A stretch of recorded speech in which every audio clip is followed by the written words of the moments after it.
Bom dia, pessoal! Estamos começando a nossa segunda edição do ExpoPrev e é com muita alegria que nós iniciamos aqui hoje, segunda-feira, dia 15 de junho, às 10 da manhã. E eu já quero aqui dar as boas-vindas a todos vocês que já estão nessa palestra, já na abertura do evento. E já quero agradecer imensamente a todos vocês que já entraram, que já fizeram inscrições. Quero compartilhar com vocês que nós já estamos aí com 700 inscritos, né? Nós teremos 11 palestras no decorrer dessa semana e através da AgroPrev já quero aqui agradecer todos vocês, nossos clientes, parceiros, patrocinadores, todos sejam muito bem-vindos.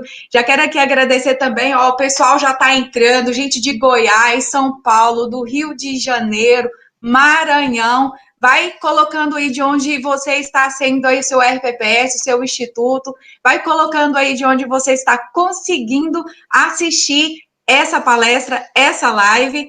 Hoje, na abertura, nós teremos nosso querido Ottoni, ele que vai estar falando aí sobre a contabilidade em tempos de pandemia aos RPPS, né? Mas antes já de passar aqui para a abertura aqui para o Ottoni falar, gente, eu preciso agradecer aqui, em especial ao Alexandre, da AgroPrev, que deu todo o apoio, que deu toda a força aí para a gente fazer este evento aí, fazer acontecer a segunda edição do ExpoPrev. O ExpoPrev, ele iniciou em 2019, no ano passado, no mês de agosto. Este ano, nós iríamos fazer ele também presencial, que seria no mês de maio. Devido ao isolamento social, à pandemia, ao vírus, que nós estamos aí todos lutando contra o vírus, e também em zelo, em amor, em cuidado que nós temos com todos vocês, nós decidimos fazer a edição do ExpoPrev online e também de uma forma gratuita para que todos vocês consigam participar desse apoio para que esse evento aconteça. Toda a equipe da Sete da Confiança, muito obrigada. A FGM aqui, sendo representada pelo Dr. Marcelo Dias, que me ajudou bastante também, tá? Muito obrigada. Ao Goiás Prev, né, na presença do Dr. Givan, que vai estar hoje à tarde conosco.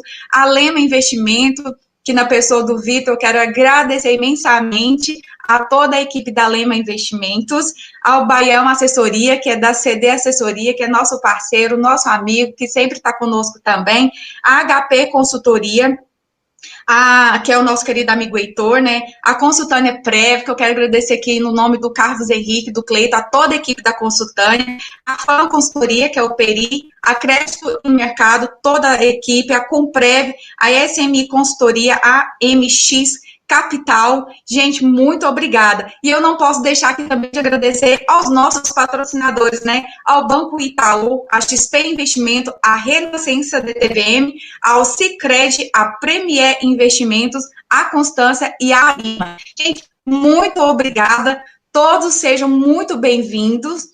Tá? Nessa manhã, nós teremos uma palestra com o Ottoni e o nosso querido amigo Milton, que eles vão compartilhar, e o nosso tema vai ser sobre a contabilidade na gestão dos RPPS em tempos de pandemia. Ottoni, seja muito bem-vindo.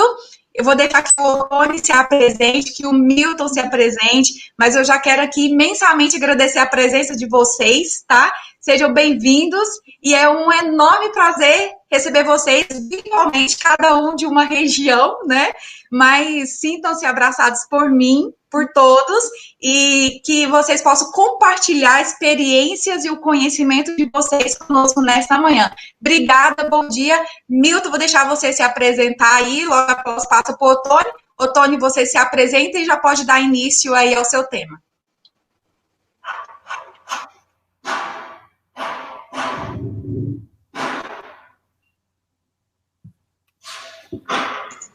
Pessoal, vocês estão conseguindo ouvir o Milton? Acho que não está dando para ouvir o Milton. Vocês estão ouvindo bem? Está dando para ouvir aí? Está ouvindo? Ouvindo? Isso, agora estamos ouvindo. Sim, agora estamos ouvindo. Deixa eu tirar isso aqui. É que a gente teve um probleminha. Minha gente, quando vocês tiverem internet, for BrisaNet, não queiram não. É uma peste, é horrível. Até agora a gente estava tendo raiva, mas vamos ao que interessa da gente aqui. Agradecer a Viviane pelo convite, o Alexandre da Agoprev, e é sempre uma alegria falar de Previdência. A gente que participa, que vive Previdência, é sempre muito bom estar conversando. E hoje o tema vai ser muito interessante, e aqui do lado com o Ottoni, eu fico muito, muito feliz, muito envaidecido até. Inicialmente, a Viviane pediu para me apresentar. Bem, meu nome é Milton Moreira, eu estou como presidente do Instituto de Solidade na Paraíba, sou contador, especialização em gestão de previdência, e eu passei um bocado aí pelo Brasil, a gente faz algumas conversas, a gente tenta passar o conhecimento da gente, é muito bom estar presente aqui. Viviane, eu passo para o Ottoni se apresentar, ou já converso? Deixa o Ottoni se apresentar, que ele vai se apresentar e ele vai fazer uma apresentação do tema dele também, aí depois a gente volta para você com as perguntas.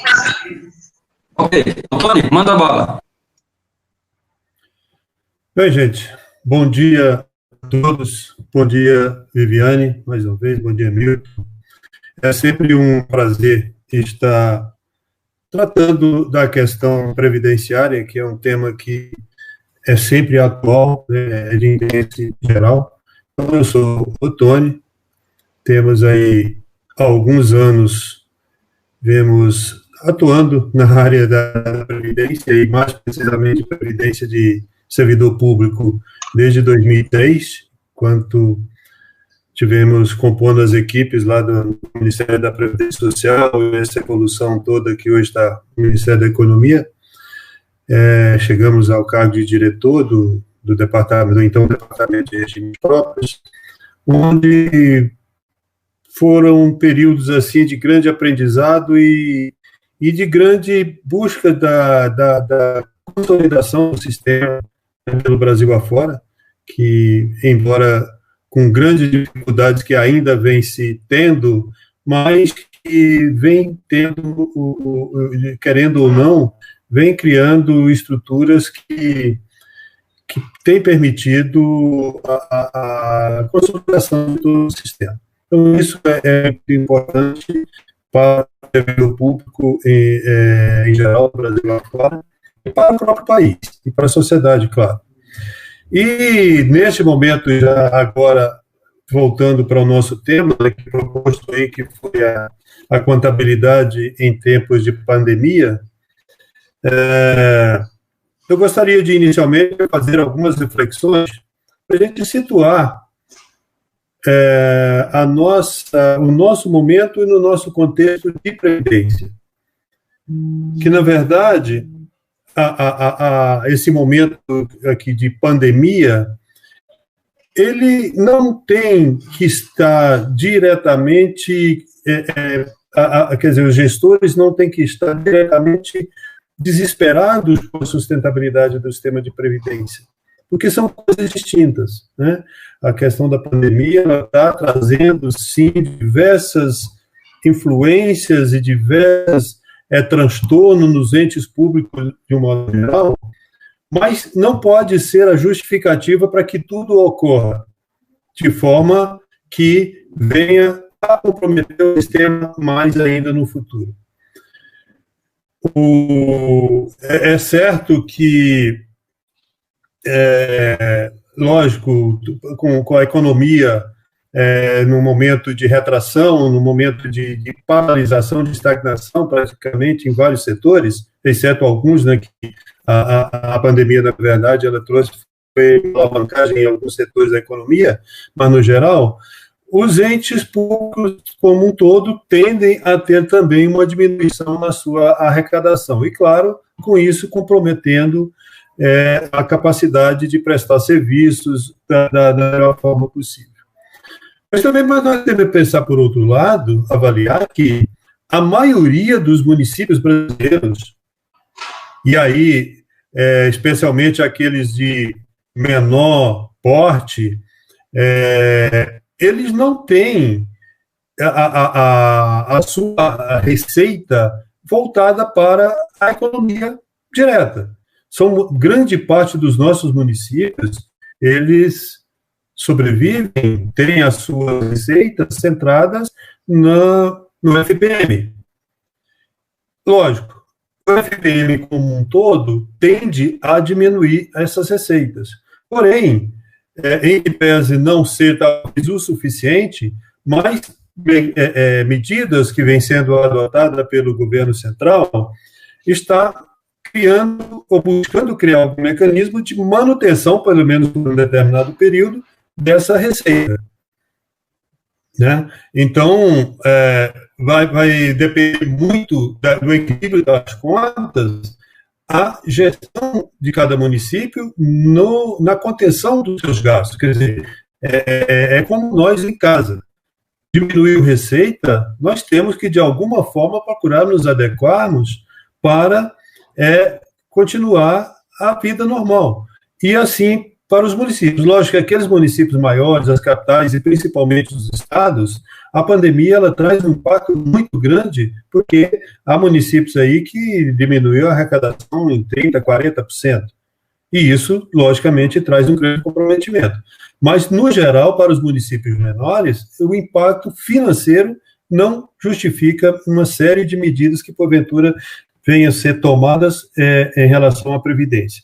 E eu estou falando disso para falar especificamente aqui do caso da Lei Complementar 173, que está aí em grande alvoroço nos gestores municipais e estaduais, nos prefeitos, governadores e também nos gestores de Previdência, na possibilidade, especialmente do artigo 9º, da possibilidade de suspensão do pagamento das contribuições previdenciárias. Embora que ainda não tenham saído os regulamentos que são exigidos pela própria lei, e a gente sabe que essa regulamentação não é tão simples porque ela envolve diversos setores, e especificamente dos regimes próprios, a regulamentação também, ela não pode ser exclusiva para os regimes próprios, porque ela tem que seguir uma política dessa regulamentação que, no caso, o escopo da Lei Complementar 173 foi numa relação de dívida e endividamento da União com os entes federativos. Os regimes próprios, eles entraram ali no artigo 9º, mas não está nessa relação direta de endividamento da União com os municípios. Está numa relação de operações financeiras dentro do próprio ente federativo. Embora que nessa ideia de contribuição previdenciária, né? Que a gente vai falar um pouco mais na frente. Pois mas eu estou falando tudo isso para dizer o seguinte, então, que essa regulamentação ainda não saiu. Hoje é grande a especulação, nos grupos que a gente participa aí, todos os dias as pessoas estão perguntando, mas por que não saiu ainda a regulamentação da Secretaria de Previdência, por que isso, por aquilo? É exatamente por isso. E tem muitos municípios que já estão antecipando e criando leis, editando leis, já estabelecendo essa suspensão.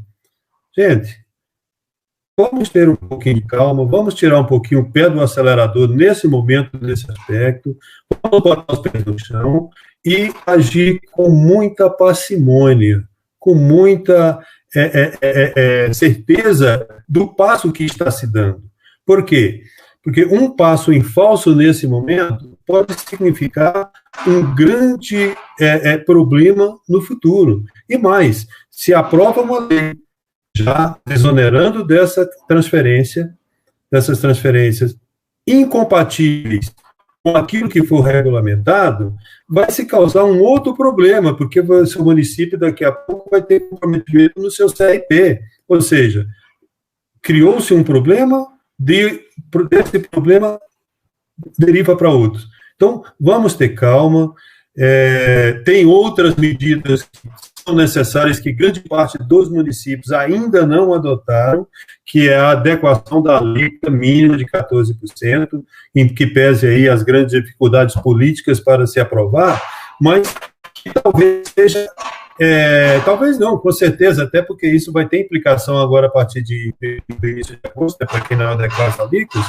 para fim da certificação, pelo menos está normatizado nesse sentido, não tem nenhuma informação, não sei se tem até possibilidade de que isso seja prorrogado nesse prazo, para pela Secretaria de Previdência, mas, de qualquer forma, tem-se aí uma série de mecanismos de procedimentos que devem ser adotados.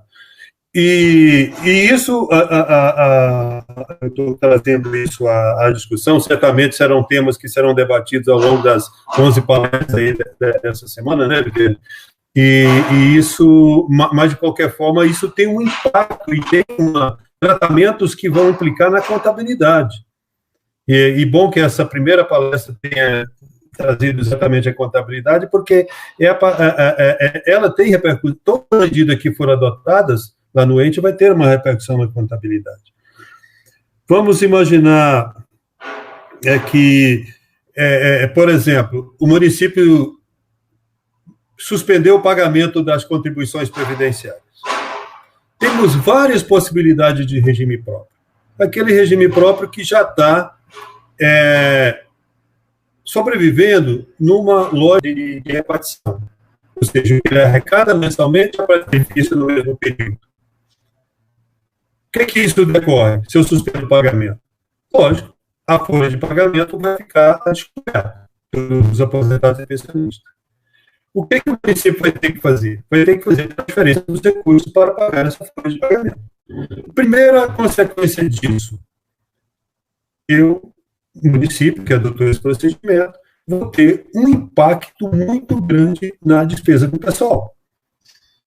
Mas agora a despesa pessoal está flexibilizada pela própria Lei 173, que, aliás, é bom prestar muita atenção, a Lei Complementar 173 alterou o artigo 21 da Lei de Responsabilidade Fiscal. Então, tem regras ali que são regras permanentes, tá? Então, vão ser medidas, vão ter impactos futuros.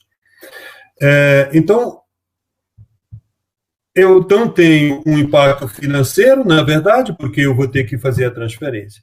E também aqueles casos em que o município tem segregação de massa. Para o plano financeiro, não tem importância alguma, não tem impacto nenhum financeiro eu suspender as contribuições, mas tem um impacto fiscal.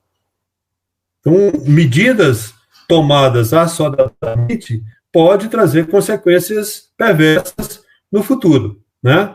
Imagina agora para um regime próprio que está numa situação que está capitalizando recursos, ou no plano previdenciário, para quem, que agora chama plano de capitalização, né, pela portaria 464, que está capitalizando recursos. Tá, suspendeu o pagamento das contribuições previdenciárias. O que aquele regime próprio vai ter que fazer para manter a sua folha de pagamento? Vai ter que resgatar a aplicação. Resgatou a aplicação no momento de volatilidade negativa, que certamente o pessoal que vai estar no mercado financeiro fazendo palestra vai debater muito esses impactos que estão sendo trazidos agora, e aí sim, aí é pandemia. Quer dizer, em função da pandemia, o mercado financeiro está num momento de depressão, de rendimentos negativos, como, né, chamam, com raríssimas exceções, e principalmente para aqueles regimes próprios que têm títulos marcados na curva do papel. Se eu resgato esses recursos neste momento, o que eu vou fazer? Eu vou resgatar, eu vou realizar prejuízo. Aí é prejuízo mesmo. E eu vou realizar prejuízo descapitalizando o regime e ainda tirando aquela grande sacada que foi para aqueles que adquiriram títulos marcados na curva, que está, principalmente ele que adquiriu lá no final do ano passado, a 5%, ou até, em alguns casos, até 6%, né? De ganho real, né? Tem regimes próprios que estão tendo meta atuarial ainda agora em função dessa marcação na curva. E eu vou resgatar essas aplicações, o que vai acontecer? Eu vou descapitalizar o meu regime, consequentemente, chega no final do ano, na variação atuarial, vai ter um impacto atuarial negativo, vai me gerar déficit, e quem vai pagar esse déficit? O Tesouro Municipal, via contribuição, via alíquota suplementar, via aporte. Ou seja, o que eu fiz de vantagem nesse momento em suspender as contribuições? E ainda, eu vou pagar isso, tá, vou pagar parcelado. Tá, mas eu vou pagar juros, eu vou pagar atualização. Certamente eu não vou pagar multa, não faz sentido eu pagar multa, eu estou fazendo mediante uma autorização legal a suspensão do pagamento, uma moratória, né? Quando chegar lá no futuro, que eu vou estar pagando esse parcelamento, juntando lá as contribuições que eu vou ter que pagar, e mais os aportes, eu tenho outras alíquotas suplementares que, em decorrência da diminuição dos meus ativos agora pela suspensão do pagamento e o resgate das aplicações, o impacto vai ser muito maior, gente. Eu vou ter impacto de ordem financeira, orçamentária, fiscal, sérios impactos. Então, são medidas que, para serem tomadas, elas têm que ser muito bem estudadas. E aí entra, nesse cenário, o contador, a área de contabilidade de cada regime próprio tem uma relevância muito grande. Não que seja a contabilidade que vai tomar as decisões, são decisões muitas vezes políticas, que o setor contábil, até os próprios gestores do regime próprio, não tem muita influência na tomada de decisão, ou não teria, mas pode ter. Então, a contabilidade, ela tem um papel muito importante em de gerar essas informações, gerar papers, gerar informações para os órgãos políticos, para lá o gabinete do seu prefeito, para o secretário de Fazenda, secretário de Planejamento, enfim, demonstrando os impactos negativos que podem trazer a tomada de decisão de forma equivocada. Especialmente do aspecto financeiro e fiscal, que é uma grande preocupação. Então, é muito importante isso, ter essa dimensão das medidas que podem decorrer em função disso. Então, em linhas gerais, em termos daquilo da Lei Complementar 173, que pode ocorrer, é isso, né? E, além disso, tem a questão das alíquotas, da adequação das alíquotas. Mas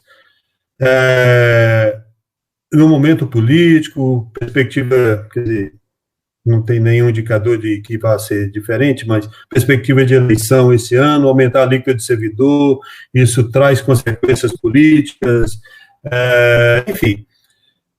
Mas é a realidade, gente. E, além disso, não adequando, vou ficar sem CRP. Ficando sem CRP vai inviabilizar, e eu não tenho dúvida que a partir do ano que vem vai ser muito sensível essa questão de transferências voluntárias, porque os próprios parlamentares federais vão estar sensíveis às necessidades dos municípios de receber recursos federais para implementar projetos que, visto que talvez em função da pandemia muitos vão ter dificuldade, o CRP vai ser um documento de extrema importância na vida de cada município, né?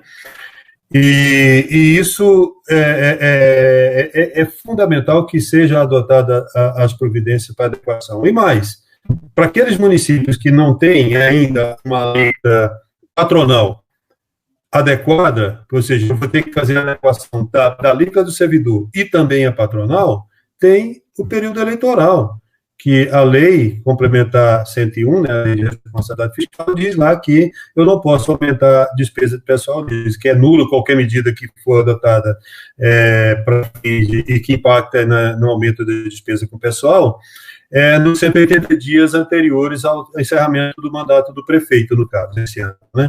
Então, tem no máximo agora até o final de junho para aprovar aumento de alíquota patronal. Não aumentando a alíquota patronal, adequando também o patamar mínimo de 14%, vai ter problema no CRP a partir de 1º de agosto, pelo que está na portaria 1348. Então, é urgente essas medidas e ela certamente vai trazer algum impacto positivo também na sustentabilidade do regime. Ok, então, falado tudo isso, tá? Mas, em que pese, mesmo que não seja adotado tudo isso, o que a pandemia traz ainda de problema para os regimes próprios, em termos de, não diria problema, mas de impacto para os regimes próprios em termos da contabilidade? Então, vamos pensar algumas coisas. Primeiro, Vamos já admitir que muitos municípios, assim como alguns já aprovaram, outros, em que pese tudo isso que eu falei, aprovam lei suspendendo o pagamento das contribuições. O que a contabilidade tem que fazer? Continuar o seu batidão, continuar o seu ciclo de trabalho normal. Ou seja, chegou-se no final encerrou a competência, contabilidade do RPPS. Constituo o crédito a receber, aproprio a minha VPA. Estou lá, registrado no meu ativo, contas patrimoniais, o crédito a receber daquelas compensações, daquelas contribuições. Ah, mas eu tenho uma lei que suspendeu. Ela suspendeu, ela deu moratória do pagamento. Ela não isentou. Não é isenção, é suspensão. Então, eu vou registrar o crédito a receber na competência, vai estar registrado lá no ativo do RPPS o crédito a receber decorrente daquele mês. Esse federativo, o que ele tem que fazer? Ele tem que registrar a obrigação a pagar e apropriar a despesa. Porque isso também, quando você vai fazer o fechamento dos demonstrativos, dos balanços, vai ter impacto na despesa com o pessoal. Pelo que está lá no manual de demonstrativos fiscais, o ESA, para fins de despesa do pessoal, é pela liquidação. Então, tem o ente federativo, ele mas é despesa de pessoal naquela competência. Então, ente federativo, RPPS, vai ter uma decreta a receber. Não vai realizar orçamentariamente. Por quê? Porque eu não recebi. Quando se fala realização orçamentária, é quando há o efetivo ingresso dos recursos. Né? Em relação... Então, não muda. Em relação aos investimentos, às aplicações financeiras. Bom, também, gente, aí vem uma outra coisa que todo mundo se assustou. Não, o que eu faço agora com os meus investimentos na contabilidade por conta da pandemia, rendimento negativo, outros chamam perdas, na verdade não é perda nada, porque eu só perda quando eu resgato. O que eu faço? Não muda nada. O procedimento é o mesmo. Já temos isso discutido, eu mesmo já dei vários cursos Brasil afora, a Diana, outras pessoas já demos cursos aí pelo Brasil afora, explicando os impactos que pode ter no patrimônio do regime próprio, inclusive as possibilidades de impactos fiscais, na metodologia que se utiliza para a contabilização dos investimentos. Então, o rendimento negativo, a variação negativa, como alguns chamam aí, perdas, que eu volto a dizer, não são perdas, né? Sem resgate, é meramente tratamento patrimonial. Escrevam isso. Contadores, gestores, que não sabem e não têm a obrigação de saber contabilidade, chegue para o seu contador e converse. O que o Ottoni falou lá, que esse tal de negócio do impacto patrimonial apenas na realização no rendimento negativo das aplicações financeiras? O que isso traz de consequência para mim como gestor de responsabilidade? Né? Então, é aquilo lá, eu apliquei 1 milhão, ok, eu tenho lá. No momento em que o RPPS recebeu R$1 milhão, depositou na conta bancária, é disponibilidade financeira. O que implica isso ir para investimento? Apenas tirei de uma conta de livre movimentação e passei para uma conta de não livre movimentação, digamos assim. Por quê? Porque ele está vinculado a uma aplicação financeira. Eu tenho um contrato com uma instituição financeira. Para modificar isso, eu preciso de um procedimento administrativo para tirar da aplicação e retornar para a conta bancária e a disponibilidade. Eu preciso de um ato administrativo, que eu vou ter que mandar para o banco, que seja um ofício, uma ordem, alguma coisa, que ele vai resgatar da aplicação e retornar para a conta, para que eu possa gastar. Então, esse ato de mandar a aplicação e tirar a aplicação é apenas um fato permutativo.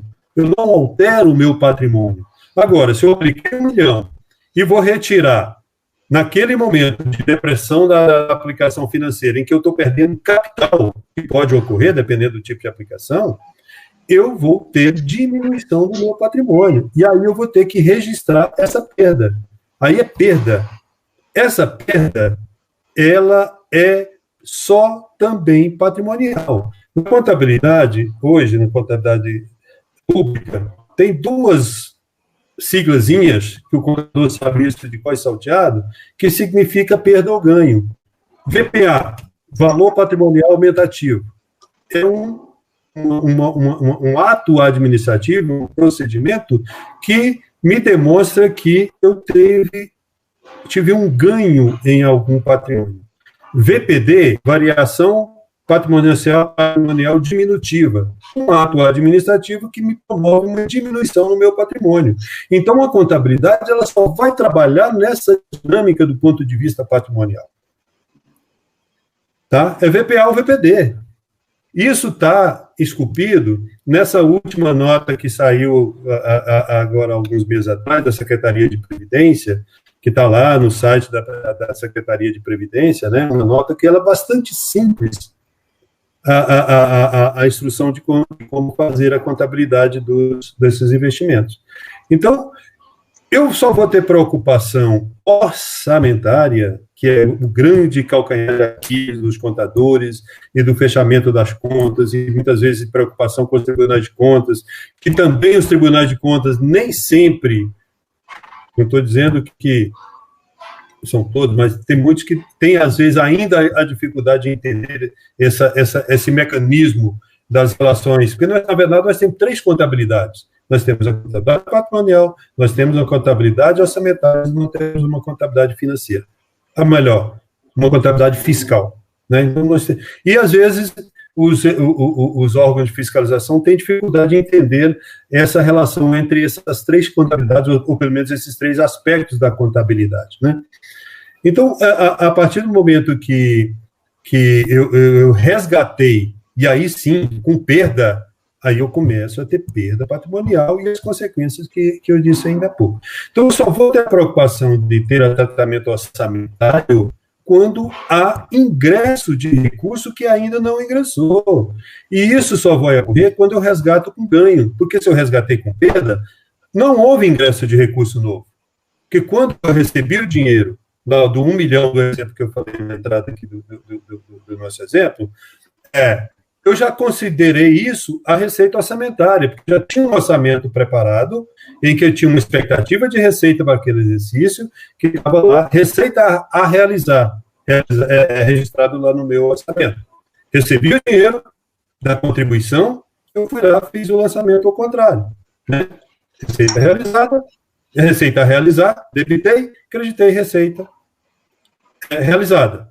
Matei orçamentariamente. Só vou voltar a trabalhar com orçamento se esse 1 milhão me gerar, digamos, 100 mil ou 10 mil de efetivo ganho quando eu resgatar esse 1 milhão que eu apliquei de 1.000, eu resgatar 1.010, por exemplo. Esse 10 é orçamentário.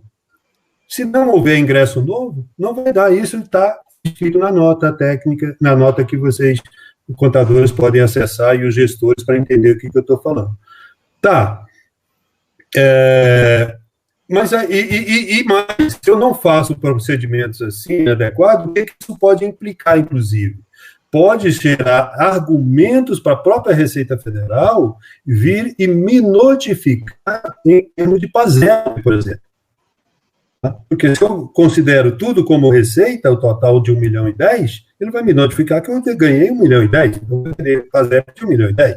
Agora, receita orçamentária é só 10, porque os 1.000 eu já paguei lá atrás, então é só pela diferença, isso está bem claro. Tá, mas eu não sei, e como eu vou representar o meu patrimônio hoje, com uma perspectiva de rendimento negativo até o final do ano? O que eu teria que ter feito antes? O ideal. Não obrigatório, mas o ideal. Crio provisão.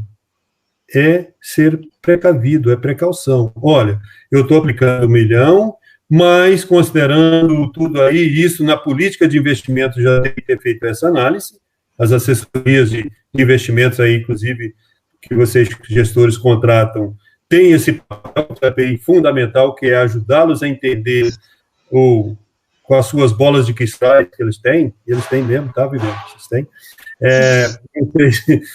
Olha, esse ano você vai aplicar 1.000, mas você corre o risco de chegar no final do ano só com 900 na mão, só com 800, tá? O que eu faço? Eu constituo uma coisa chamada, que pegando aí, né, eu sou dinossauro, tá, de contabilidade, a gente, no passado se chamava assim, provisão para perdas, né? Ou aqui, estimativa para perdas na contabilidade. Eu estou aplicando 1.000, mas eu corro o risco de perder 200, por exemplo. O que eu faço isso? Constituo uma provisão. No decorrer do exercício, da execução, na medida que eu vou ganhando, eu vou perdendo, eu vou fazendo o ajuste dessas contas contabilmente. Não vamos entrar no detalhe técnico contábil, até porque, por causa do tempo, ia trazer a informação para todo mundo. Mas isso é contabilidade, gente. Isso é contabilidade a serviço da gestão do regime próprio. Qual é a vantagem disso? Eu já dou transparência para todo mundo. Olha, o negócio não está bonito, não. A gente pode perder. Agora, essa perda não é porque o Milton, que é o presidente lá do Instituto de Soledade, é mau gestor, não é porque não é por isso. É mercado. Eu tenho uma resolução do Conselho Monetário Nacional que me dá limite de aplicação. Eu não posso aplicar onde eu quero. Então, a possibilidade que eu tenho, e aquilo que, em conjunto com o meu comitê de investimentos, decidiu fazer as aplicações, tem esse risco. Então, eu já estou contabilizando ele. Se amanhã acontecer tudo ao contrário, que é o que nós estamos torcendo para que ocorra, nós temos os mecanismos também que vai demonstrar isso. Ou seja, a contabilidade como instrumento de controle e transparência, de levar para os gestores, para os segurados, para a sociedade, a dar a exata dimensão do que está ocorrendo no processo. Tá? Então, são ferramentas que estão disponíveis. Eu sou obrigado a constituir provisão? Não, mas é uma forma que a boa prática contábil recomenda, e o contador, claro, como profissional responsável e conhecedor desses mecanismos, ele vai utilizar com tranquilidade e dar a transparência necessária, fazendo as correspondentes notas explicativas, que são documentos fundamentais para os órgãos de fiscalização. A nota explicativa, ela que diz qual foi a lógica que está contabilizada. Contabilidade, gente, não é uma coisa engessada, não. Contabilidade é uma ciência e ela é dotada de técnicas que nos permitem uma série de mecanismos, tá, que dar segurança para o gestor, dar transparência e, inclusive, para os órgãos de fiscalização, e principalmente. Isso é muito importante todos entenderem, que a contabilidade ela tem uma importância muito grande no processo. Então, para a gente concluir, praticamente, nesse aspecto, eu gostaria de trazer essas reflexões, não informações, mas reflexões para os contadores e, especialmente, para os gestores, da importância que a contabilidade tem na sua gestão. A contabilidade não pode ser aquela coisa que engessa o gestor, que muitas vezes a gente ouve dizer, olha, eu não posso fazer isso porque a contabilidade não me permite. Não existe isso, tá? Não existe isso. Todos os atos de gestão, lógico, os atos, né, que devem ser praticados pela gestão, a contabilidade tem os instrumentos para representar esse ato de gestão, porque ela sempre está traduzida em números, ou ela está implicando em despesa, está implicando em receita, ela está implicando no patrimônio da entidade. E isso é o que é mais importante para o regime próprio, inclusive para os órgãos de fiscalização. E mais, muitas vezes os contadores, os gestores, respondem a processos em tribunais de contas ou a própria Secretaria de Previdência por não estar a contabilidade, às vezes, adequadamente demonstrando aquilo que efetivamente ocorreu. É o que eu costumo dizer, porque o contador tem esse número, gente, é exatamente por isso, não é porque ele fica contando dinheiro, não. É porque ele conta para todo mundo as histórias. E às vezes eu brinco, Normalmente, nos seus conselhos, o Milton gosta muito, né, de falar sobre conselho de administração, os conselhos de modo geral, o contador nunca é convidado para participar das reuniões de conselho, como contador. Porque ele detém as informações, ele tem a obrigação, não é porque ele seja um fofoqueiro, não, mas ele tem a obrigação de ter as informações. E elas são necessárias para que se tome decisões. E os gestores, de modo geral, não são obrigados a conhecer de contabilidade. O contador é importante que ele vai lá apenso aos processos de prestação de contas para explicar, né? Para explicar, para tomar as decisões. E para não ter que só se lembrar no momento de prestar depoimento para o Tribunal de Contas e em alguns casos, para a Polícia Federal. Não precisa disso. Só para contar história, né, Antônio? O contador não é só para contar história, né? Não é para contar história. Ele é importante no momento da tomada de decisão.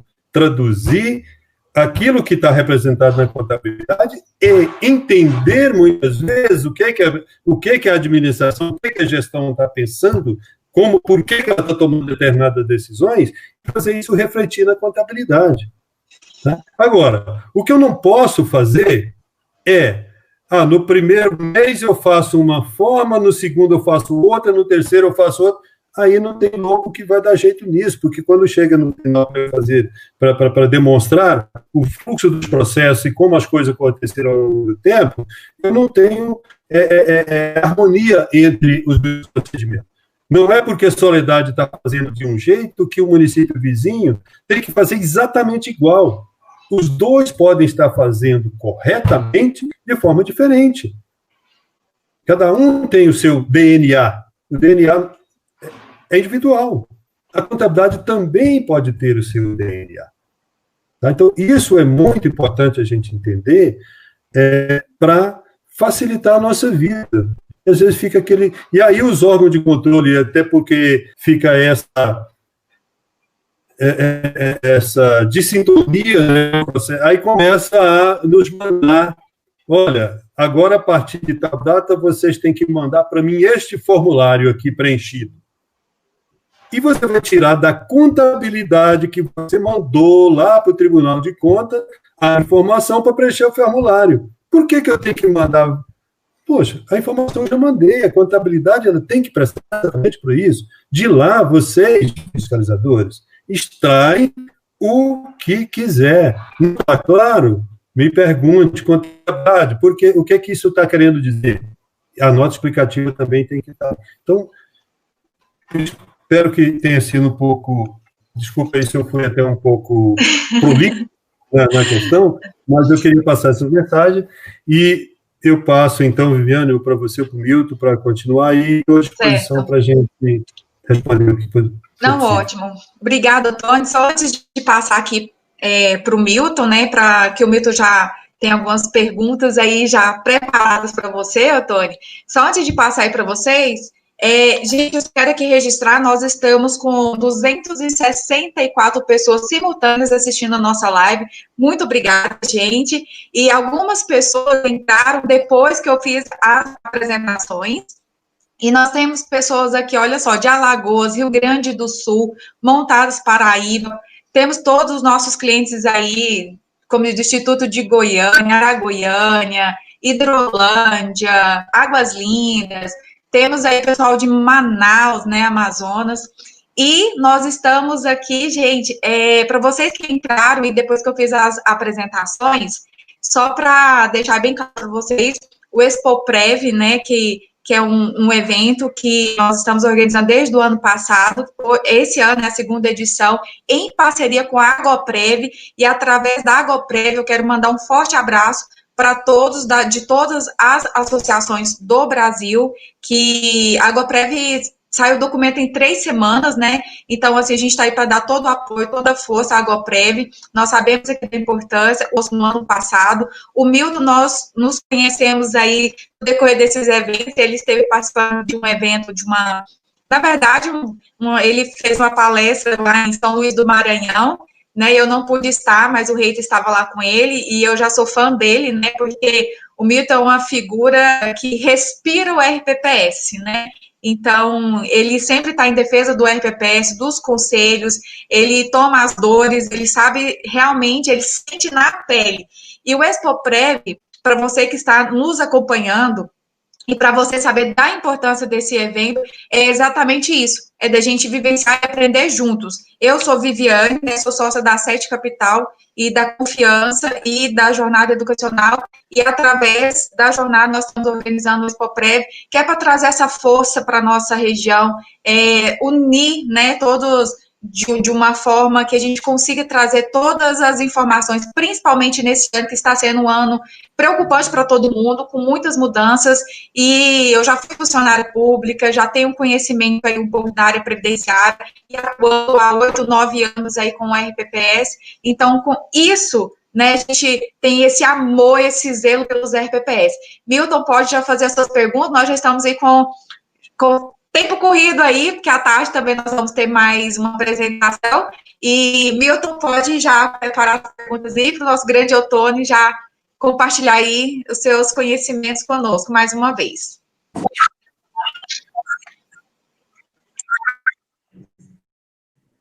Foi muito bom essa aula de Ottoni, que foi uma palestra, assim, correta, porque o que eu aprendi nesse minutinho aqui não foi brincadeira não, viu? Ottoni, como você não falar de Ottoni, vou falar o quê, né? Não, Ottoni é Ottoni. Todo mundo falou Ottoni de canto a canto do Brasil, sabe onde é que é a competência que tem. Antes de começar a fazer as perguntas aqui, eu queria que eu homenageasse, primeiro, ao prefeito lá da minha cidade, que desde o dia 31 de agosto ele está internado com o Covid-19 e que, graças a Deus, tem se recuperado muito bem. E a gente espera que logo, logo ele esteja já a nosso convívio. Então, Geraldo, força aí, vamos para frente. Também homenagear ao prefeito de Guarabira, Zenóbio Toscano, que ontem veio a falecer. Era uma personalidade política na Paraíba muito influente e que a gente sente muito. O amigo Jeremias, lá do Instituto de Guarabira, era muito amigo, muito próximo do Toscano. Jeremias, um forte abraço para você. E também falar o seguinte, durante a semana a gente participa de vários grupos de previdência, de WhatsApp, de Facebook, e o pessoal manda contato para mim, para o Ottoni, para a Viviane, e o Vitor, procurador de Itajaí, Santa Catarina, juntamente com o Milton Viana, de Hortolândia, eles mandaram 2 perguntas, e a gente aqui vai trabalhar essas perguntas para ver se ajuda no desenvolver, ter um bate-bola melhor, né? E como a gente está falando de Goiás, eu peguei algumas informações de Goiás. Quando eu vou para algum evento, vou fazer alguma palestra, vou dar algum curso, eu gosto de ter informações do Estado. O que está acontecendo, se está bom, se não está. E aí, tem uma ferramenta do amigo Marcos, do Tribunal de Contas, lá do Rio de Janeiro, que é o painel Prévia-PPS. É gratuito. Ele é um cara que desenvolve alguns sistemas de transparência muito legal. Gratuito. E aí, 42% dos institutos não estão com CRP legal. Isso não é legal, né? 42%. E sendo que 10 institutos têm mais de 5 anos que não tem CRP. Então, minha gente, vamos correr atrás, porque isso é responsabilidade para o gestor, para o prefeito, e dificulta que alguma verba venha para o município. Então, vamos correr atrás. Dos 58% que estão regular, 13% estão com CRP judicial. Olha só, é ruim, mas é bom. Aí por que não é uma notícia para comparar que é legal?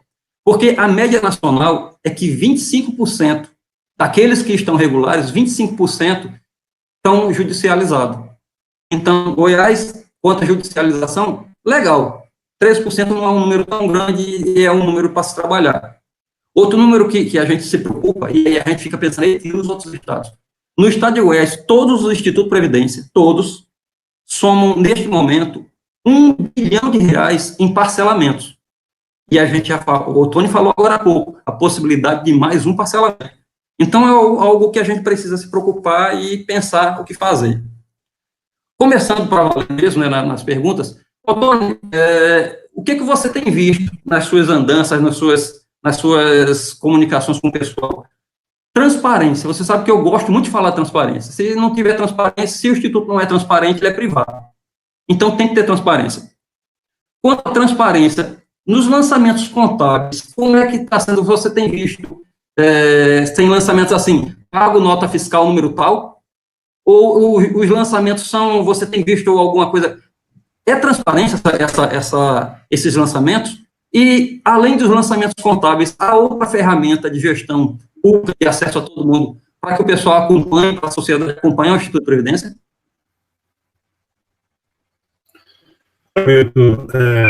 E demais. Nesse aspecto, assim, vamos dizer assim, processual, que é o caso que você coloca, na verdade, eu não temos tido, não temos visto grandes problemas, não. Tá? Nesse aspecto, as contabilidades elas têm sido bastante fidedignas em relação à parte documental. Agora, o que muitas vezes cria a dificuldade, não necessariamente é essa questão formal, mas é a questão das tomadas de decisões ou dos procedimentos que poderiam ser mais, digamos assim, mais benéficos até para a própria gestão do ponto de vista de mecanismo, de como se proceder. Por exemplo, a gente está melhorando muito, mas ainda muitos RPPS deixam de fazer o registro dos créditos a receber. Ou seja, isso é obrigação da contabilidade. A contabilidade pública, assim como a privada, mas hoje a contabilidade pública está muito focada nisso, o que chama-se a contabilidade aos padrões internacionais, ela é uma contabilidade patrimonialista. Então, ela exige que as ocorrências, que os atos e fatos sejam registrados pelo limite de competência.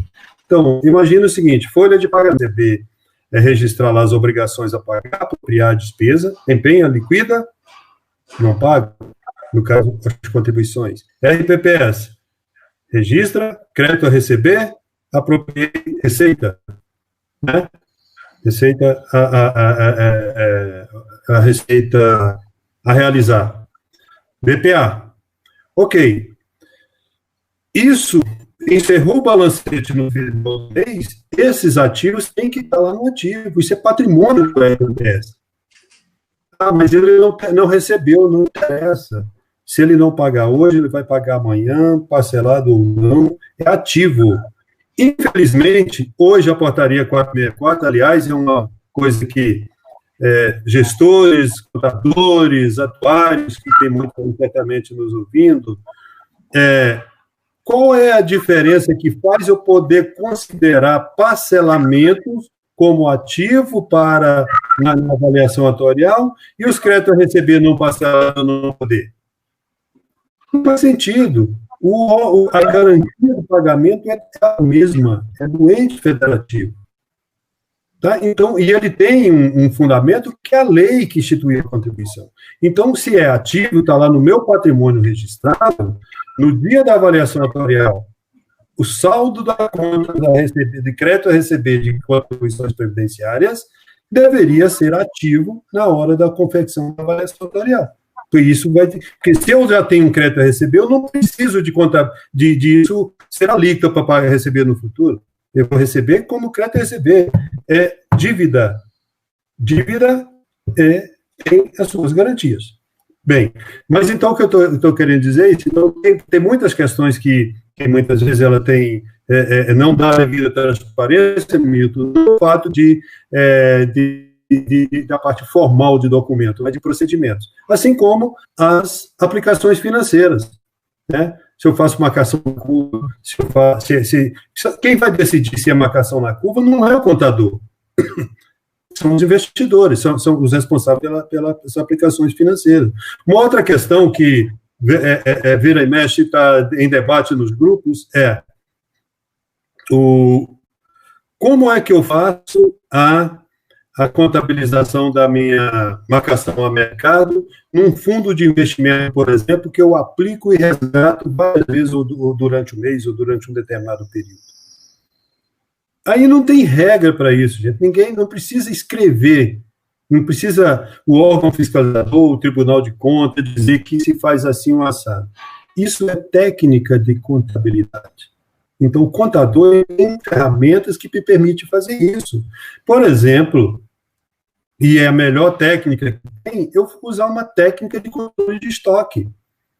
Ou seja, eu posso adotar lá no meu regime próprio que o primeiro aplicação que eu faço é a primeira que eu resgato.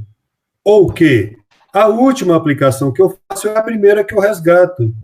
É o famoso PEPS ou WEPS, né? Técnica de contabilidade, ferramenta. O Tribunal de Contas pode me questionar se eu uso um ou outro? Não. Agora, quando eu uso o PEPS, por exemplo, eu vou levar isso para a minha nota explicativa, demonstrando que eu estou usando aquela ferramenta, eu estou usando aquela técnica. E isso vai ter que estar compatível com os extratos em que eu peço lá para os administradores dos fundos de investimento, que não é contabilidade que vai pedir. Então, essa é o perfil de comunicação de contabilidade com os gestores, que vai articular com os administradores do fundo de investimento ou com as empresas que estão fazendo a custódia dos títulos, para vir demonstrado no fato esse mecanismo de que está se usando. Ok? Vamos seguir?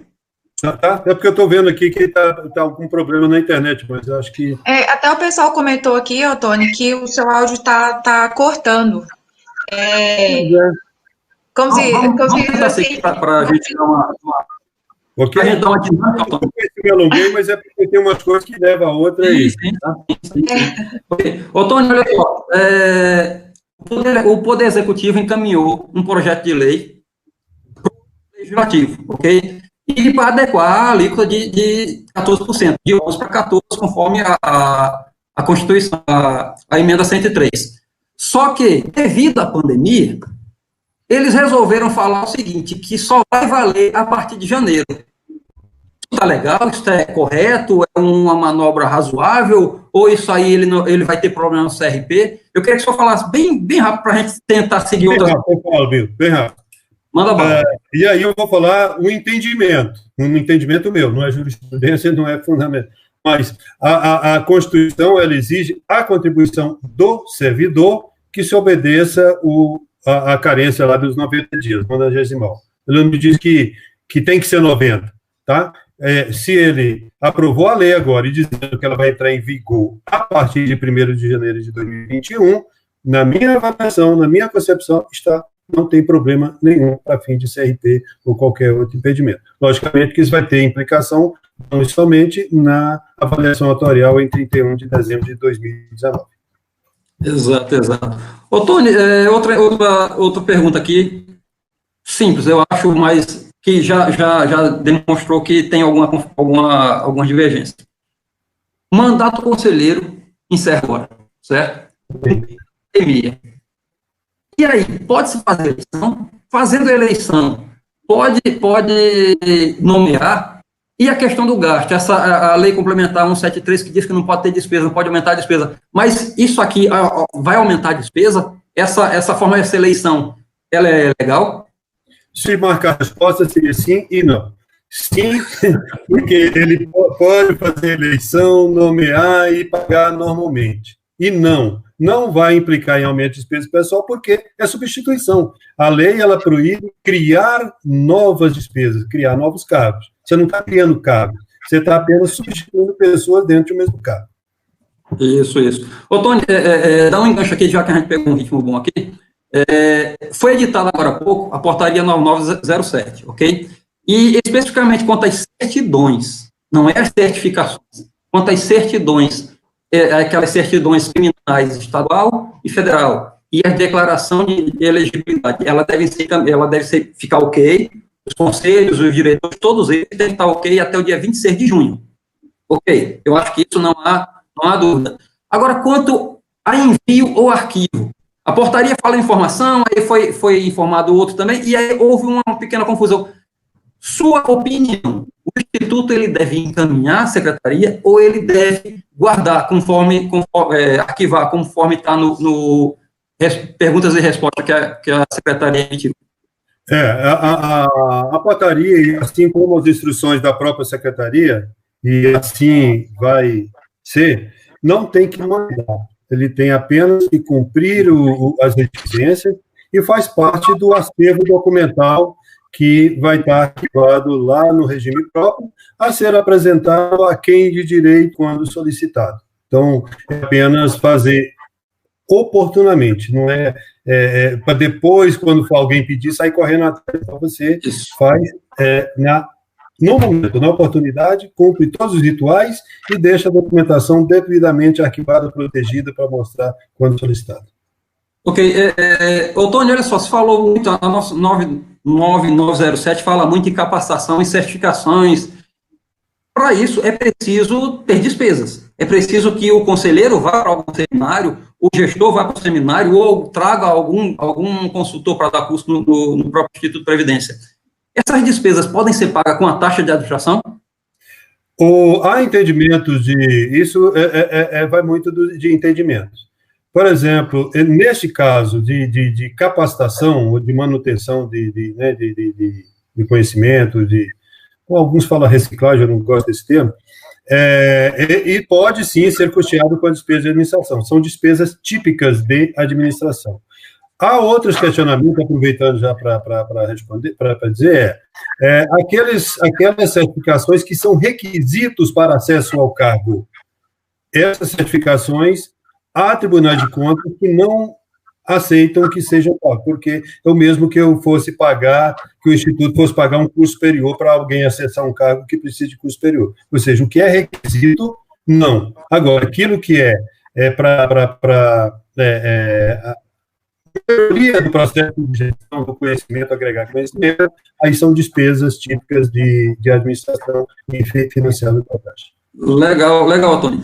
Já que a gente falou em taxa de administração, está havendo alguma divergência, alguma dúvida, eu não sei o que foi que aconteceu, mas eu queria que o senhor falasse como é que faz a apuração da taxa de administração. Quem informa essa informação é o atuário, quer dizer, é preciso esperar que o atuário faça a avaliação para dar o valor da taxa, ou quem é que faz esse cálculo? Como é que é feito isso? Assim, bem breve, né, a questão do nosso tempo. Bem breve também, você viu. Bom, o primeiro ponto a ser verificado da taxa de administração não é a Lei 917, não é a Portaria 402, é a lei do ente federativo. A lei do município, se ela estabeleceu que a taxa de administração é uma parte das contribuições, tá? Então, quem define o valor da taxa anual é o gestor, porque ele vai pegar a alíquota que a lei determina, pegar a base de cálculo, que são as coisas de pagamento do exercício anterior, e calcular o valor. E por que isso foi colocado na portaria assim? Para fins orçamentários, porque na medida que eu estou construindo o meu orçamento, eu já sei qual é o valor da receita que a unidade gestora vai ter para a sua administração com base num dado anterior. Então, é esse valor que vai para o atuário. O atuário não vai calcular taxa, ele vai pegar o valor que vai ser informado para ele e vai considerar isso como uma despesa do regime, como se um benefício fosse. Ele vai calcular aquilo anualmente, né? A informação que ele vai botar lá no DRA, no cálculo atuarial, inclusive aquele quadrozinho lá, ele nos dá um entendimento equivocado, não é o percentual que o atuário definiu, não é o contrário, o atuário calcula para gerar. Ele é informado lá que, olha, na lei do município ele diz que a alíquota é 14%, é só informativo, não é cálculo, tá? Então, a informação é do gestor, não é do atuário. O atuário vai utilizar o dado para fazer o cálculo. Isso quando a lei diz que a taxa de administração é parte da alíquota. Ok. Milton, só antes de você dar a sequência aí, deixa eu só interagir com o pessoal aqui. Pode ser rapidinho? Pode, bom. que eu achei tão bacana aqui. O pessoal tô até comentando aqui que o Milton está sendo fantástico e que você está adivinhando as perguntas deles. Então, aqui até o José Elisberto de Souza Ribeiro, ele colocou aqui, ó, Milton foi fantástico na pergunta sobre a eleição dos conselhos. Estamos passando por isso, ainda em fase de convocação e eleição. Devemos aguardar um pouco, o Conselho Antigo prevalece. Eu vou só pegar as perguntas aqui já do pessoal aqui que estão interagindo e reforçar. O Milton, na figura aqui, ele está representando todos os RSPPS, né? Então, ele é gestor, ele é presidente, ele dirige um fundo de previdência, carrega o RPPS e assim, a gente vê o amor que ele tem pela Previdência. O Otônio, que é o nosso, como disse, o nosso querido mestre da área. Então, só para passar isso aqui, que a intenção e o bom, mesmo que tudo virtualmente, é isso. As pessoas conseguirem entender o que a gente quer transmitir para eles, né? Então, e a ideia do Expoprev, junto com a GoPrev, é esse. É a gente ter essas pessoas que realmente fez a Previdência crescer e ser importante, que nós precisamos, né? E a importância que tem para o RPPS, desde o pequeno ao grande. Nós temos RPPS que estão, digamos assim, cada dia com mais dificuldade. Temos RPPS crescendo. Oi? Não. Ah, tá. Não, então, assim, Milton, só tô reforçando, tá? E já agradecendo em nome de todos que estão participando aqui, pelos 260 pessoas na live aqui. Ô, Tony, deu para entender a pergunta do José Elisberto? Deixa, fala em conselho, deixa comigo. Aí Ótimo! Elisberto, eu acho que é Beto, lá do Ceará. Olha só. A questão de colocar mais para frente ou não. Vamos ver se o Otônio concorda comigo. Legalmente, não.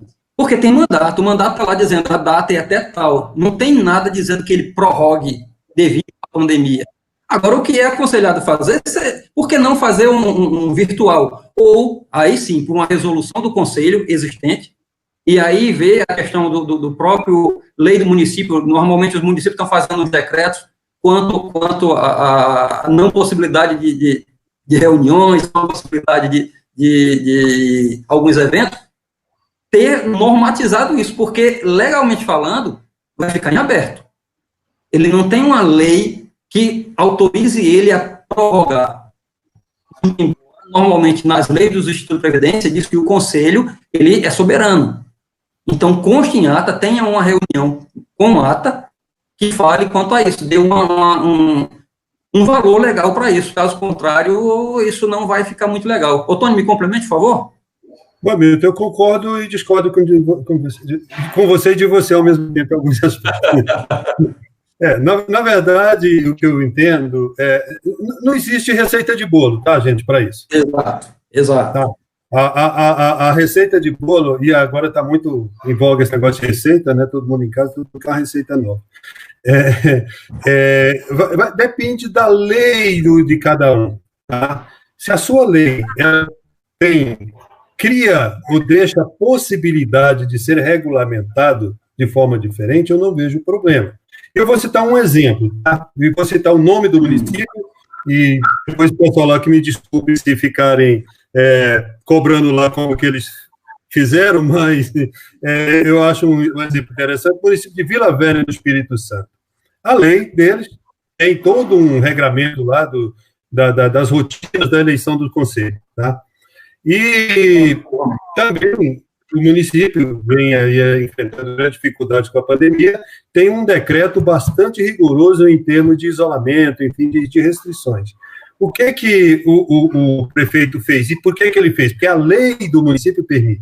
Ele baixou um decreto prorrogando o mandato dos atuais conselheiros eleitos. E lá tem uma estrutura que, aliás, é o que todo mundo deveria ter, que são conselhos paritários, ou seja, entre representantes, entre o ente federativo e os servidores.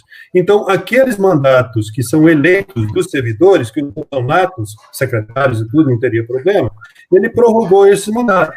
Justificativo a pandemia e em função do processo eleitoral, que lá ele vai ter um ritual muito definido na lei. Para mudar aquele processo, ele teria que mudar a lei, e nesse momento seria inviável. Então, ele criou uma forma de prorrogar o mandato e manter, inclusive, criou a própria rotina da eleição. Então, o que eu quero dizer com isso é que não há nenhuma impossibilidade. Agora, não pode ser, Milton, aí é onde eu discordo com você, não pode ser decisão do Conselho, tá? Porque quem estabelece o Conselho é a lei. Que eu valorizo o Conselho, né? Para mim, o que o Conselho mandou está valendo.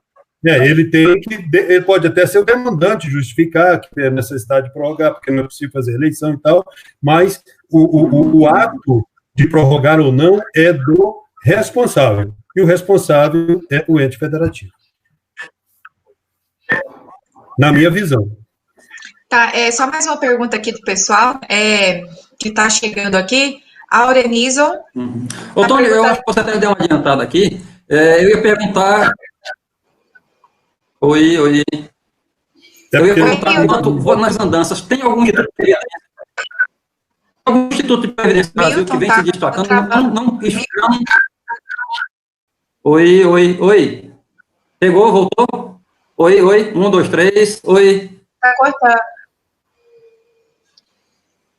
Vai, Viviane. Oi. Tá, eu vou fazer a pergunta aqui, Milton. Eu vou fazer a pergunta aqui enquanto você tenta reconectar aí, tá bom?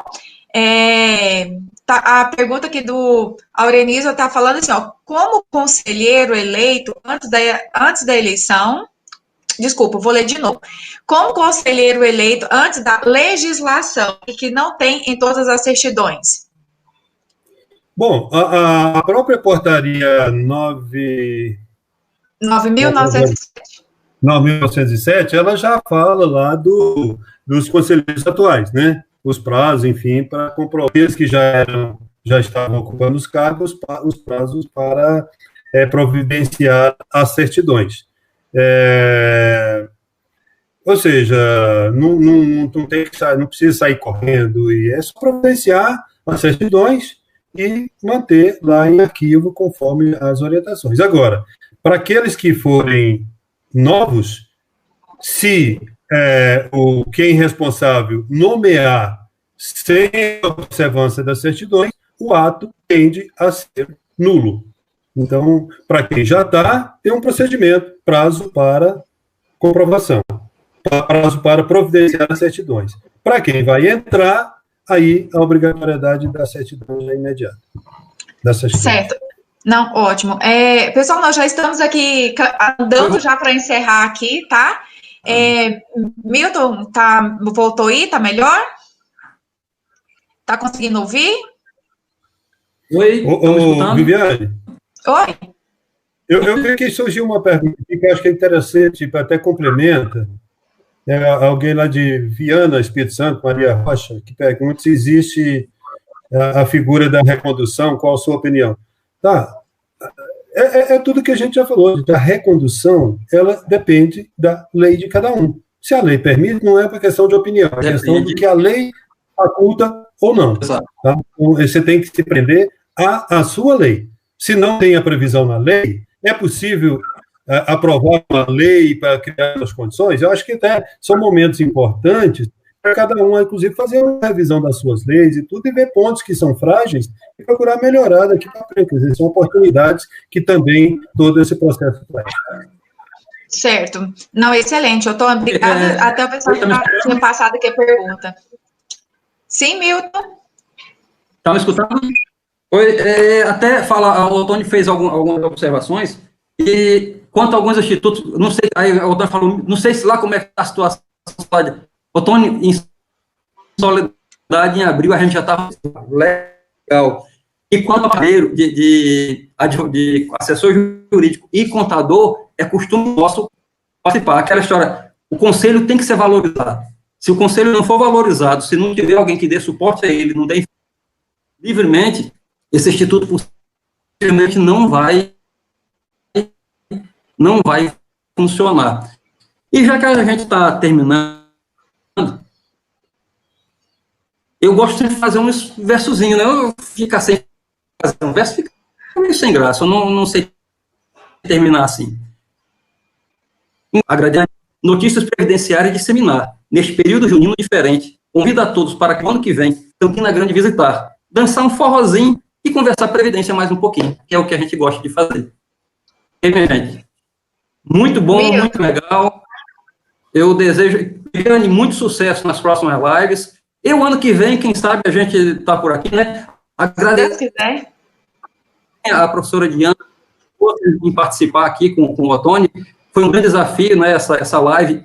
Olha só, a gente começar uma live com o Ottoni, vou ser uma sombrinha, vou levar uma sombra tão grande, vou ficar lá no cantinho. Mas estou lá e estou aqui com a sozinho, discretozinho aqui. Agradecer a Flávia que me deu esse chapéu, olha que lindo. Eu usava aquele outro chapéuzinho, mas tipo, olha, esse aqui tá muito legal. Gente, fiquem na paz. Obrigada, Milton. Cortou um pouco aqui no seu encerramento aí do verso aí, mas depois você escreve ele que a gente compartilha com o pessoal. Pode me mandar que eu compartilhe com o pessoal, que é bem interessante essa frase aí, viu? Só para passar aqui rapidamente, antes do Ottoni fazer os encerramentos dele aqui, gente, curte essa página. O evento, ele vai ser a semana toda, nós vamos ter live, nós vamos ter as palestras 10 da manhã e às 15 horas, algumas palestras às 14, algumas 15h30 no decorrer da semana. Se você ainda não curtiu, curte nessa live, que é o canal do Expoprev, através dessa página do YouTube, onde será todo o evento vai ser transmitido pelo canal do Expoprev. Então, curta aí para você ir recebendo as notificações, tá bom?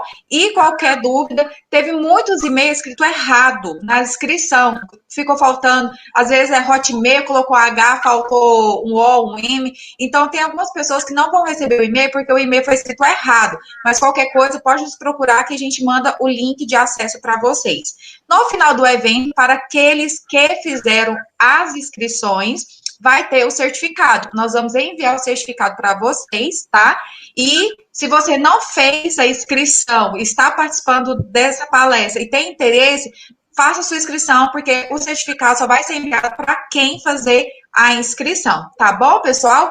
Às 15 horas, eu espero vocês. Nós vamos estar com o presidente do Goiás Prev e com o doutor Marcelo Dias, que vai estar falando sobre o Comprev, alguns casos já realizados, que ele vai compartilhar isso conosco à tarde, tá? A Aline Montel fez uma pergunta. Aline, eu gostaria muito de passar para o Ottoni responder, mas o nosso prazo já está encerrado, e a sua pergunta envolve mais cenário econômico. Se você não se importa, nós vamos ter umas 2 ou 3 palestras ainda falando de cenário econômico, de carteira, renda fixa, renda variável, tipo de investimento. Então, acompanhe a gente aí nas próximas palestras, que eu vou anotar a sua pergunta, tá, Aline? E aí a gente compartilha na próxima palestra que for falar da parte de investimento. Gente, esse evento, ele vai falar 100% dos assuntos previdenciários, no qual eu fiz uma entrevista, digamos assim, de uma forma rápida com os nossos clientes, eles que fizeram as perguntas, eles que colocaram os horários. Então, o Expoprev são perguntas de gestores mesmo, tá? De conselhos gestores.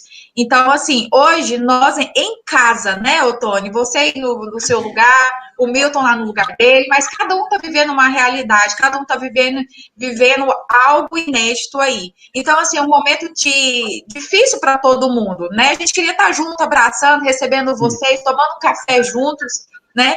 Mas, infelizmente, são situações que foram mudando e nós temos que nos adequar a isso. Então, a ideia do Expoprev, mesmo online, é conseguir transmitir tudo isso para vocês. Ottoni, quero já te agradecer por você aceitar o nosso convite novamente. Você é uma pessoa muito querida, muito especial por todos nós.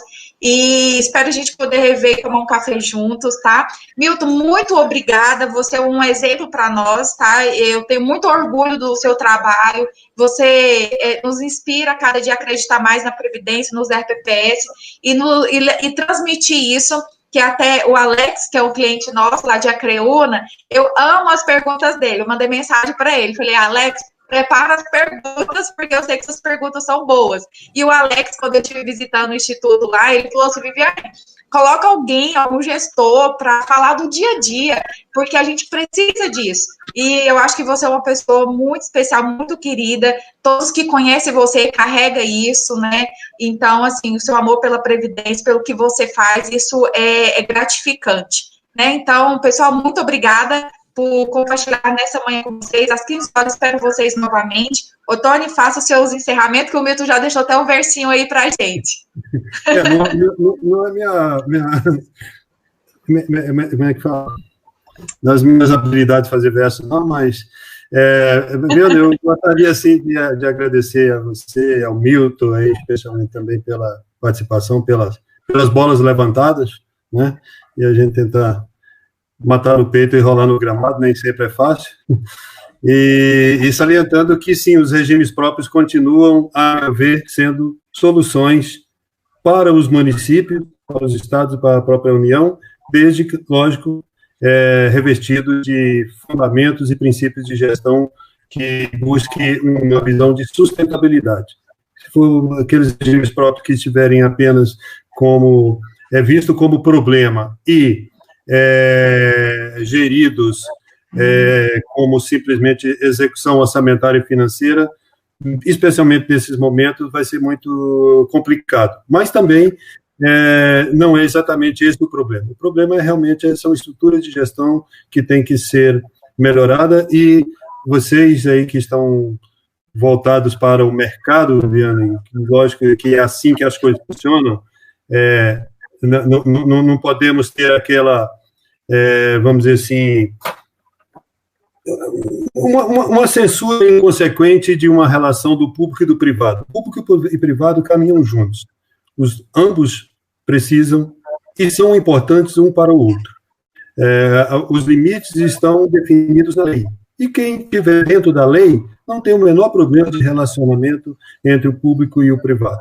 E vocês têm os interesses comerciais, claro, e é natural, e é assim que a banda toca, e é nesse meio que nós temos que navegar e buscar a solução. Como muita gente gosta de dizer por aí, nós estamos todos no mesmo barco. Na verdade, nós estamos todos, no momento, na mesma tempestade, em barcos diferentes, com o mesmo objetivo, que é passar esse momento, que é superar, e todos sobrevivam bem fortes para lá no final juntarmos em prol de um mesmo objetivo, no caso aqui, que é a construção e a consolidação desse sistema, que é muito importante para pelo menos 10 milhões de pessoas diretamente no Brasil afora, e possivelmente mais de 40 milhões, se vamos considerar os dependentes de cada um dos segurados dos regimes de próprios. Então, temos uma parcela muito importante, uma responsabilidade muito grande nesse processo, até porque tem por trás de tudo isso aí, pelo menos aí, 300, 400 bilhões de reais, que é o que ainda está em poupança desses regimes, e que seria necessário pelo menos 2, 3 trilhões, talvez, de reserva financeira. Muito obrigado, parabéns a vocês pelo evento, que, embora que não presencialmente, mas eu tenho certeza que está conseguindo levar a mensagem para muita gente aí no Brasil afora, que talvez até presencialmente não tivesse a oportunidade de participar, mas que está tendo de forma virtual. Então, parabéns e estamos à disposição. Muito obrigada, Tony, obrigada. Nube, obrigada, minha querida, pelo seu apoio aí, pessoal de Padre Bernardo, Maria Jesus, beijos, Vivi, obrigada, gente, abraço para vocês. Para vocês que estão participando aí, espero vocês às 15 horas. Milton, Tony, gratidão, muito obrigada por estar com vocês assim, recebe um abraço virtual. Pessoal, bom almoço para vocês e até às 15 horas, um forte beijo para vocês e até mais.